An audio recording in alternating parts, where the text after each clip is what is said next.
ചക്ക ജ്യൂസ് ഉണ്ടാക്കാൻ വേണ്ടി വേണ്ട ഐറ്റംസ്: ചക്ക, പാല്, പഞ്ചസാര. മിക്സിയിൽ നമുക്ക് ചക്ക ഇടാം, പാലൊഴിക്കാം, പഞ്ചസാര ഇടാം.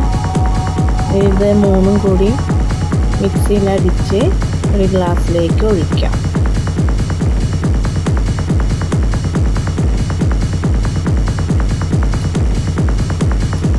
ഒഴിച്ചതിന് ശേഷം നമുക്ക് അമ്മാമ്മയ്ക്ക് ടേസ്റ്റ് ചെയ്യാൻ കൊടുക്കാം. അമ്മാമ്മയോട് നമുക്ക് എങ്ങനെയുണ്ട് എന്ന് നമുക്ക് ചോദിക്കാം. അമ്മാമ്മയ്ക്ക് ചക്ക എന്ന് പറഞ്ഞാൽ ഇഷ്ടമുള്ളൊരു സാധനമാണ് ചക്ക.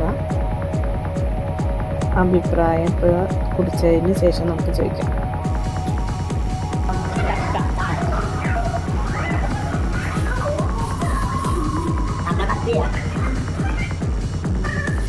എങ്ങനെയുണ്ട്? ടേസ്റ്റ് ഉണ്ടാ? അങ്ങനെ കഴിച്ചോ. മധുരണ്ടാ? രസമുണ്ട്, കുഴപ്പമില്ല.